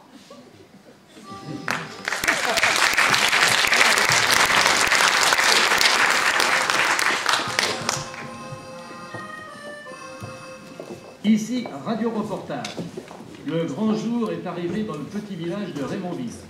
C'est en effet à Évreux, chef-lieu du département, que va se tenir le procès de Maurice Braconnier, l'homme accusé d'avoir poignardé sa femme. Braconnier a fait appel pour sa défense à Maître Avalon, le célèbre avocat d'assises. Tous les gens du village se sont mis sur leur 31 pour ce moment solennel. Aussi s'attend-on à une affluence record. De nombreux habitants de la région devraient se déplacer pour entendre Maître Avalon, réputé pour ses plaidoiries et ses grandes envolées. Raymondville n'avait jamais connu un tel fait divers et tous ses habitants se sont passionnés pour cette affaire. De nombreux journalistes de Rouen, de Paris, de toute la France même sont attendus. Nous avons pu interroger une habitante de Raymondville qui va assister au procès. Madame, vous habitez à Raymondville? Oui. Pourquoi allez-vous assister à ce procès? Parce qu'enfin, il se passe quelque chose chez nous. Et qu'en plus, je suis convoquée comme témoin. Je vous remercie, madame. Voilà, nous ne manquerons pas de vous informer du déroulement du procès et vous donnons rendez-vous lors du verdict.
Accusé, levez-vous. Veuillez décliner votre identité. Maurice Albert Jules Braconnier. De quoi vivez-vous? De mes 12 vaches. C'est tout? J'ai aussi mes fruits, mes légumes et ma petite pension. Sa pension de blessé. Au service de la patrie, mesdames et messieurs les jurés. Blessé au service de la patrie. Parlons-en. Ah ben justement, j'en parle. L'accusé a été rapatrié au bout d'une seule journée. Oui, mais il est allé à l'hôpital. Non, vous n'allez pas commencer. Braconnier, pouvez-vous éclaircir ce point pour les jurés?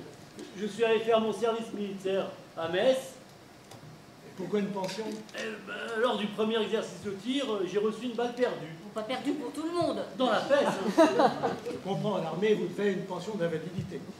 Donc ensuite, vous revenez à la ferme et vous épousez Jacqueline Pécou, la fille de votre patron. Ah, bien obligé. Comment ça, bien obligé? Ah ben, elle m'a dit qu'elle était enceinte. De vous? C'est ce qu'elle a dit, en tout cas. Je proteste, Monsieur le Président. Il est trop facile de salir la mémoire de la victime. Puis quelle preuve avons-nous de ce soi-disant mensonge pour se faire épouser? C'est qu'il n'y a pas eu d'enfant. Je proteste encore, Monsieur le Président. La défense peut-elle fournir un seul témoin pour confirmer les dires de l'accusé? Je crains que le ministère public ne doive en entendre plusieurs. C'est ce que nous verrons. C'est tout vu. Vous en avez un témoin? Tout le village. S'il vous plaît, continuons. Braconnier, vous avez déclaré que depuis le début de votre mariage, vous ne vous entendiez pas très bien avec votre épouse. Vous confirmez? Bah, au début, pas du tout, et après, c'était pire. Et qui de vous deux avait plus d'intérêt à ce mariage? Ah ben, si c'est pour l'argent, elle, pardi.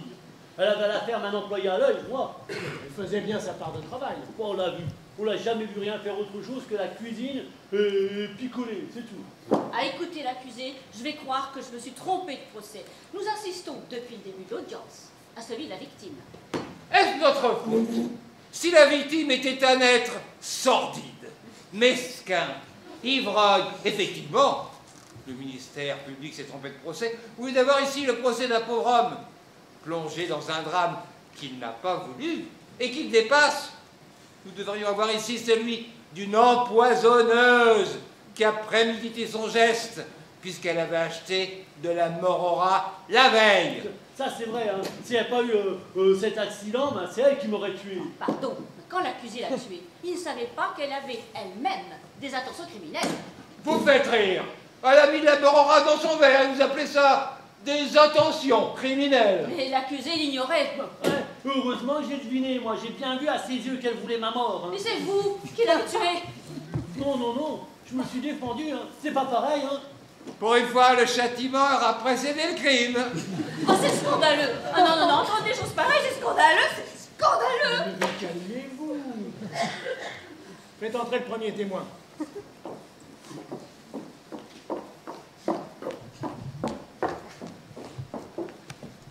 Madame, vous vous appelez Solange Dubrousset.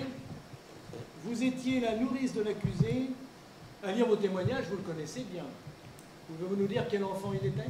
Oh bah pas seulement l'enfant, l'homme aussi. Oh bah j'ai gardé avec lui des liens d'affection qui durent encore. Je n'ai rien à ajouter au portrait que j'ai fait au juge d'instruction. Bien, passons sur son enfance pour revenir à son mariage. Vous avez assisté à ce mariage? Ah bah bien sûr. Qu'en pensiez-vous? Qui faisait une grosse bêtise. L'accusé connaissait-il votre opinion? Bah je lui ai suffisamment répété. Néanmoins, il est passé outre. Il était son amant depuis bien avant son service militaire. Je présume qu'il s'est cru obligé de l'épouser. Veuillez préciser votre pensée. Maurice est un garçon honnête. Jacqueline était capable de tout pour arriver à ce qu'elle souhaitait. Elle a dû trouver les arguments qu'il fallait. Elle a prétendu être enceinte, nous les connaissons. Le ministère public désire-t-il interroger le témoin? Oui, je vous remercie, Monsieur le Président. Madame, l'accusé devait vous faire des confidences. Il avait en vous, enfin, de son propre aveu, une confiance absolue. Vous a-t-il dit qu'il avait épousé Jacqueline parce qu'elle était enceinte de lui? Pas dans ces termes. Et l'avez-vous entendu dire par quelqu'un d'autre? N'écoute pas les racontars. Donc, quand vous évoquez cette grossesse comme un argument pour se faire épouser, ce n'est qu'une supposition imaginaire. Je vous ferai remarquer deux choses. Un, ce n'est pas moi qui ai évoqué cette grossesse, c'est Maître Avalon, l'avocat. Deux, sans vous offenser, il me semble qu'une supposition imaginaire, c'est, comment dire, deux fois la même chose. Ça s'appelle un pléonasme. Continuons. Je vous prie, m'excusez, madame, je demanderai au greffier de rayer imaginaire. Avez-vous d'autres questions? Non, merci, Monsieur le Président. Vous pouvez vous retirer. La Cour vous remercie. Témoin suivant.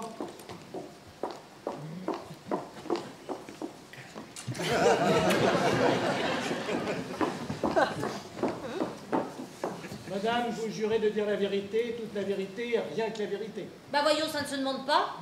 Si, justement, ça se demande. Bah alors disons que ça ne se refuse pas. Et tenez, je le jure là, comme ont juré tous les menteurs qui sont venus s'appuyer sur ce petit balcon. Je vous dispense de vos réflexions. Ils ont une manière de vous recevoir. Vous m'en parlez pas. Hein. Madame, vous êtes donc mercière à Raymondville. Oh bah ça, je ne m'en cache pas, et même je le jure. Non, non, une fois, ça suffit. Je suis donc mercière pour vous servir. Une question. Bah vous gênez pas. À votre connaissance. À ma connaissance? Mais j'ai pas de connaissance. Si. Mais non, j'ai jamais fait porter les cornes à mon mari. Mais ce n'est pas seulement. Bah c'est comme ça que j'avais compris. Alors vous vous êtes trompé. Madame, j'aimerais bien savoir si Maurice Braconnier, à votre avis, était homme à souhaiter la mort de sa femme. Oh, bien sûr. Comment ça, bien sûr? Oh, bah je dis bien sûr parce que ça va de soi. Bon, voilà bien la preuve de la culpabilité de Monsieur Braconnier. Le lui avez-vous entendu dire? Bah ça ne m'aurait pas frappé. Ça ne vous aurait pas frappé? Bah voyons, quelle est celle d'entre nous qui n'a jamais souhaité la mort de son mari? Mais ça, c'est dans le courant de la vie conjugale. On ne s'en porte pas plus mal pour ça. J'ai pas raison, Monsieur le Président. Je trouve monstrueux les propos que tient cette femme. Qu'en dit le curé? Ah ben il dit rien, le curé. Ah ben non, il veut pas trahir le secret de la confession. Mais moi je suis certaine qu'au confessionnal, de nombreux maris se sont accusés d'avoir désiré la mort de leur femme. Bien, ça suffit comme ça, vous pouvez vous retirer. Nous entendrons le curé un peu plus tard. Témoin suivant.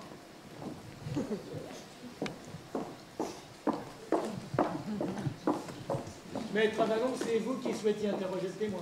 Oui, monsieur le président, merci. Madame Dutilleul, vous êtes l'épouse de ce pauvre monsieur Dutilleul, pharmacien à Raymondville, actuellement encore à l'hôpital. C'est dans votre pharmacie qu'a été vendu le poison incriminé l'Amorora. Oui, c'est exact. La personne qui vous a acheté ce produit, vous la connaissiez? Oui, bien sûr, mais qui ne la connaît pas dans notre village. Quel produit lui avez-vous vendu? De la poudre Amora. Amora? Oui, c'est la marque. Leur slogan, avec Amora, c'est à mort au rat. Et ce produit est efficace? Ah oui, c'est du trioxyde d'arsenic. Et pour les humains? Pareil, mais il faut une dose plus forte. C'est bien votre mari qui est venu porter du contrepoison chez les braconniers. Oui. Il est nécessaire ici, mesdames et messieurs les jurés, de rappeler que ce bon monsieur Dutilleul est venu porter du contrepoison à mon client, croyant à tort que celui-ci avait été empoisonné. Lorsqu'il a aperçu le corps de madame Braconnier, il a failli faire une attaque. Et pour se remettre de ses émotions, machinalement, il a bu le verre empoisonné. Il serait mort actuellement si on ne lui avait pas donné le contrepoison. Donc, le trioxyde d'arsenic tue les humains. Madame Dutilleul, quelles étaient vos impressions quand vous avez, vous, votre mari, vendu l'Amorora à madame Braconnier? Bah, c'est la première fois qu'elle venait en acheter. Vous n'avez pas pensé qu'elle pouvait destiner ce produit à un autre usage que celui pour lequel il a été fabriqué, pour empoisonner son mari, par exemple? Non, je proteste, monsieur le président. La défense influence outrageusement les réponses du témoin. Vous-même n'avez cessé de le faire depuis le début de ce procès. Continuons. Madame Dutilleul, pouviez-vous supposer qu'elle voulait empoisonner son mari? Je ne le supposais pas. J'en étais certaine. Et mon mari aussi. Et pourquoi? Qu'elle est celle qui n'a jamais souhaité la mort de son mari. Oh, nous avons déjà entendu cela ici. Donc, madame, convaincue des mauvaises intentions de votre cliente, vous lui avez quand même vendu ce produit. Il nous est formellement interdit de refuser la vente d'un produit autorisé.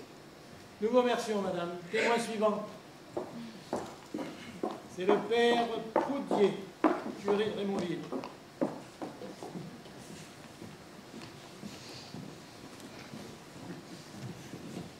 Mon père, vous êtes bien curé de Raymondville.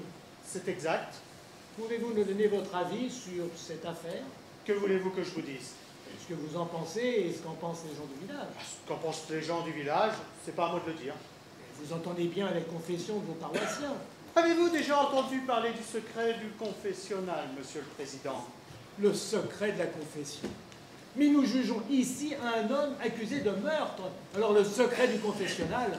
Monsieur le curé, il serait intéressant de connaître l'opinion de vos paroissiens sur madame Braconnier. Oh, non, ça suffit, madame Braconnier, c'est la victime. L'assassin, c'est lui. Mon père, vous connaissez bien Maurice Braconnier. Oui, comme tous mes paroissiens. Mais lui, ça fait un moment qu'il n'est pas venu à confesse. Ce n'est pas un crime. Non, mais cela prouve qu'il n'avait pas envie de dévoiler ses intentions criminelles. Et madame Braconnier, est-ce qu'elle venait à confesse? Elle non plus ne venait pas depuis longtemps. Cela prouve qu'elle n'avait pas envie de dévoiler ses intentions criminelles. Maître Avalon, ne faites pas sans arrêt le procès de la victime. Mon père, comment étaient ressentis les gens du village, enfin, les braconniers du village? Je crois qu'on disait beaucoup de choses sur eux. Quel genre de choses? Des racontards. Des racontards? Vous savez, dans nos villages, chacun y va de son commentaire, de ses ragots. Le couple braconnier n'y échappait pas. Et vous-même, vous n'avez pas tenté d'aider madame Braconnier? C'était une de vos paroissiennes et au même titre que les autres, elle méritait de la compassion. J'ai essayé, mais j'ai échoué dans ma mission. Sa vie n'était guère enviable. Elle était plus à plaindre qu'à blâmer. Vous étiez néanmoins conscient de tout le mal que ces ragots exerçaient sur le couple braconnier. Pourtant, vous n'avez rien fait. C'était si peu de choses. Je n'ai pas cru bon de me mêler de ces histoires de village. Dites plutôt, vous n'avez pas voulu vous interposer. Et c'est votre silence qui a contribué à entretenir toutes ces querelles qui ont conduit à ce drame. Mais je ne pouvais pas prévoir que cela finirait ainsi. Nous vous remercions, vous pouvez vous retirer. Témoin suivant, le dernier, je crois.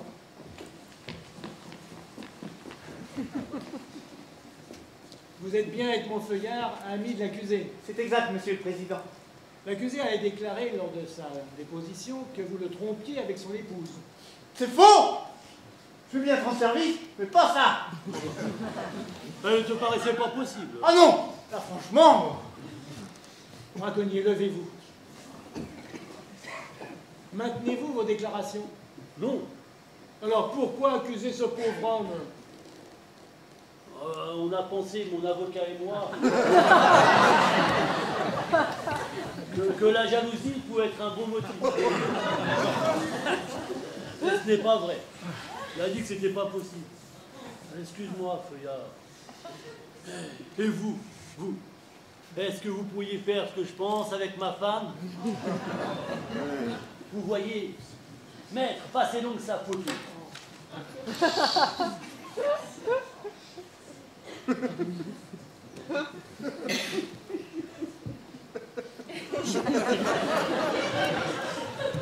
Mais vous vous trouvez donc bon vous-même?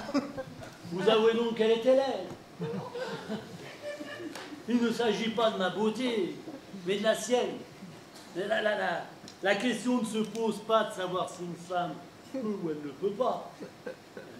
Elle veut ou elle ne veut pas. C'est tout. Tandis que l'homme, il faut qu'il puisse. Il ne peut pas s'en tirer comme ça en fermant les yeux. Je sais pas si je me suis bien fait comprendre. Et je préfère être condamné d'avoir tué pour ça plutôt que m'entendre dire que j'étais jaloux. Parce que moi, j'ai ma dignité, moi. C'est intolérable. Mais dans votre monde à vous, quand on n'en peut plus de sa femme, on commence par prendre une maîtresse et puis on finit par demander le divorce.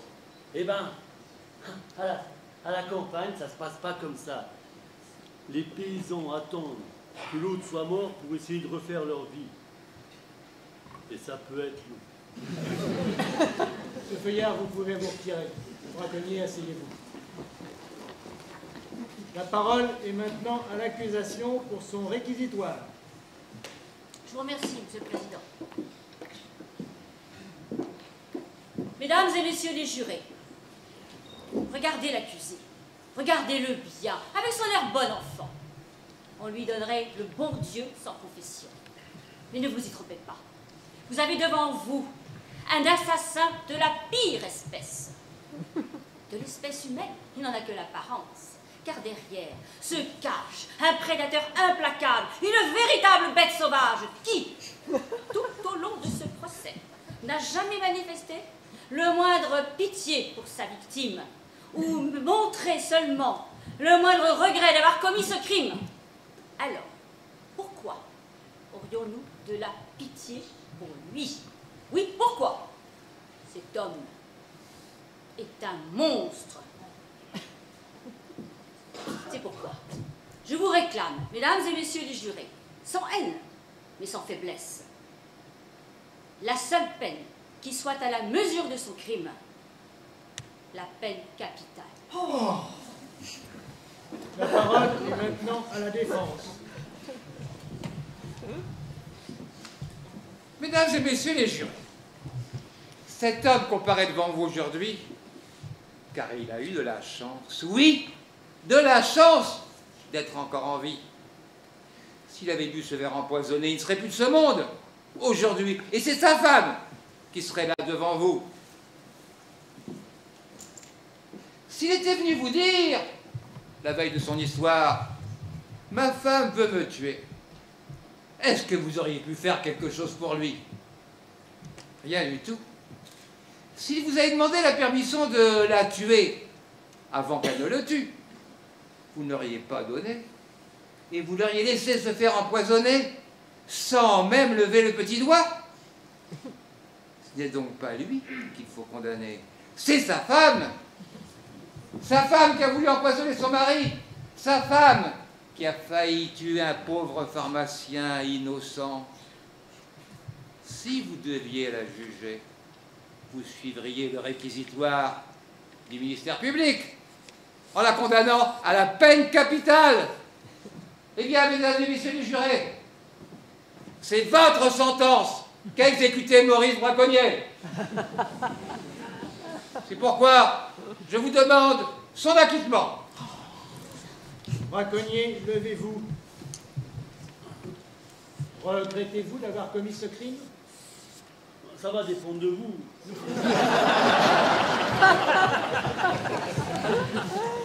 Si vous me condamnez, alors fatalement je le regretterai. Mais si vous m'acquittez, alors sûrement pas. Si je l'avais seulement blessée, qu'elle soit encore vivante aujourd'hui, eh ben, je préférerais être condamné plutôt que retourner vivre avec elle. Ce serait vraiment pas de chance que l'ayant supprimé, vous ne me laissiez pas un peu profiter de la vie. Pas un mot de regret, pas un mot de pitié.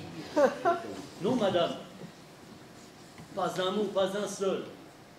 Elle méritait son châtiment. Est-ce que vous avez des regrets, vous, quand vous condamnez quelqu'un? Eh bien, moi non plus. Et d'ailleurs, de quoi est-ce que j'aurais l'air si j'avais des regrets?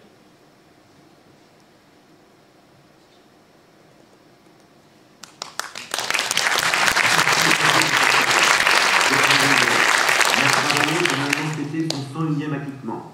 Dans le procès braconnier, l'homme accusé d'avoir poignardé sa femme à Rémontville dans l'Eure vient d'être acquitté par la cour d'assises. Il est aussitôt retourné dans son village où la population l'a chaleureusement accueilli.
Ils sont pas bons nos courbevoisiens? Alors on va faire les présentations. On va faire les présentations. Je ne trouve pas de page. Madame Braconnier et l'avocat général. On va le savoir. Non, elle est où? Ah ben elle est là, excuse-moi. Claude Raquin.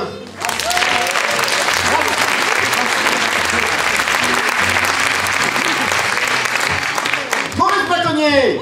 Yann Boulu.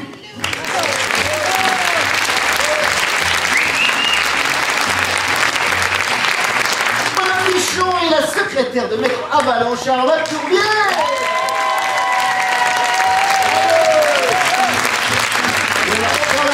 Si tu viens avec le fanacard, c'est pas du jeu non plus. La pharmacienne et la nourrice de Braconnier, Sylvie Chénier-Richard.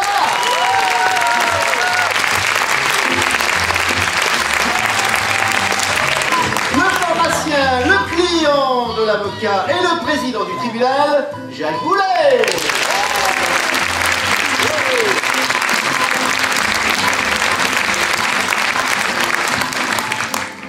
L'avocat sans trop de déontologie, Maître Avalon.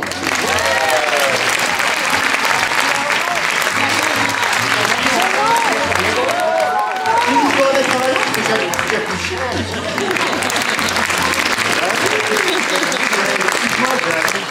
C'est tellement bon que tu as fait, tu es ton personnage. Ah oui, je sais. L'art de se raccrocher aux branches, on est d'accord. Et enfin, enfin non, pas enfin, le curé Gilles Pernin.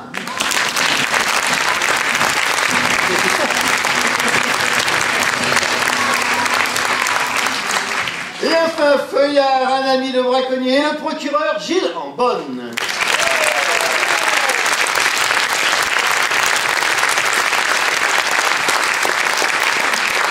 Alors, ce qui serait pas mal aussi, c'est de faire monter sur scène le metteur en scène Patricia Perron. Ouais.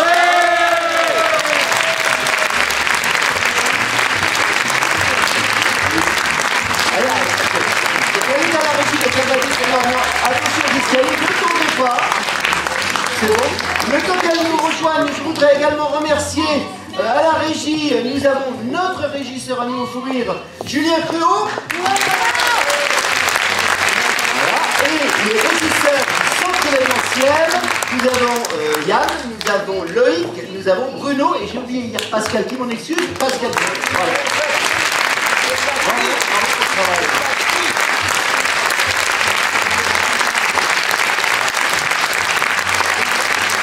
Alors, on est désolé, on est obligé de couper parce que ça fait 2 fois et moi je pense qu'à lui, au plateau, je l'aime et je voulais le dire à haute voix devant 300 personnes. Patrick, on t'aime! Sur plateau, Patrick!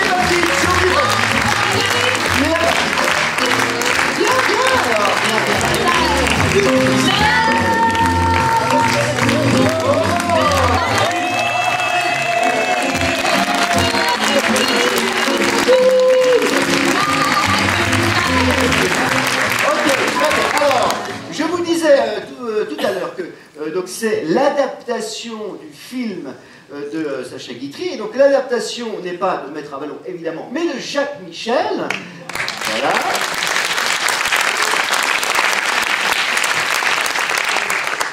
Donc, quand on a auditionné la pièce, pour tout vous dire, la pièce était un peu plus courte. Jacques, à notre demande, parce que vous êtes gourmand, nous le savons, vous aimez que les spectacles soient un peu plus longtemps à la salle 300, on vient de dire, rajoute-en un peu, essaye de voir ce que tu peux faire en adaptation. Est-ce que tu peux nous en parler rapidement, Jacques, sur l'adaptation? Oui, on m'a demandé de rajouter des scènes, donc j'ai rajouté 4 scènes. J'ai rajouté un personnage, le père Boudier, voilà. Qui n'est pas dans le film. Si, il y a un dans le film. Bon, alors maintenant, moi j'ai fait une espèce de mix avec le film La Poison, qui, il faut le dire, sa boîte de Sacha Guitry, ça a très mal vieilli. Sacha Guitry n'était jamais allé à la campagne. Ça se voit dans la manière de parler de ses personnages. Notre metteur en scène, Patricia, a quand même, comment dirais-je, corrigé le texte. C'est surtout son travail à elle pour permettre de le replacer dans l'ambiance vraiment de l'époque. Il y a aussi un autre film qui a été inspiré de ce film, qui s'appelle Nous irons tous au paradis, avec Villeray. Moi, je me suis inspiré un petit peu des 2 films, j'ai mis ma petite touche, et puis j'ai ajouté les 4 scènes supplémentaires. Voilà. Bien, super.